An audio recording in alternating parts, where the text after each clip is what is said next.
Ma'am మనకి ఈ మధ్య వచ్చే కేసెస్లో రికరెంట్ ప్రెగ్నెన్సీ లాస్ కేసెస్ ఎక్కువగా వస్తున్నాయి కదా, దాని గురించి ఏమైనా డిస్కస్ చేద్దామా? షూర్, ఇక్కడ నా దగ్గర ఒక ఫైల్ కూడా ఉంది. Let's discuss this case scenario. ఓకేనా?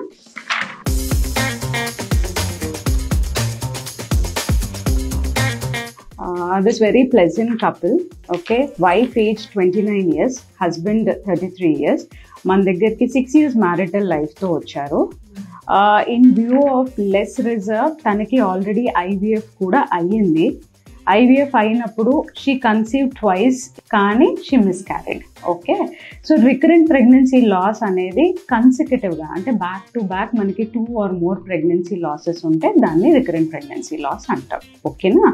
In general what can cause recurrent pregnancy loss అంటే ఫస్ట్ థింగ్ జెనెటిక్ కాసెస్ గురించి ఆలోచిస్తాం. అంటే మనం కపుల్ క్యారియోటైపింగ్ అని చేపిస్తాం. వైఫ్ అండ్ హస్బెండ్ది జెనెటిక్ మేకప్ ఎలా ఉంది అనేది కపుల్ క్యారియోటైపింగ్లో తెలుస్తుంది.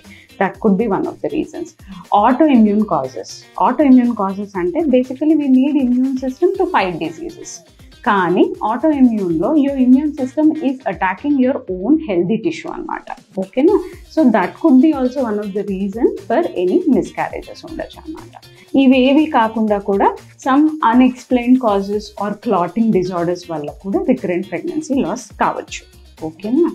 And evaluation of the husband కూడా చాలా important. Any infections in the semen and raised DFI ఏమన్నా ఉన్నా కూడా రికరెంట్ ప్రెగ్నెన్సీ లాసెస్ కావచ్చు. మ్యామ్ ఇప్పుడు మనం కాజెస్ అన్ని విన్నాం కదా, సో ఈ పర్టిక్యులర్ కేసులో ప్రొసీజర్ అండ్ రీజన్ ఏమైనా ఉంటుంది?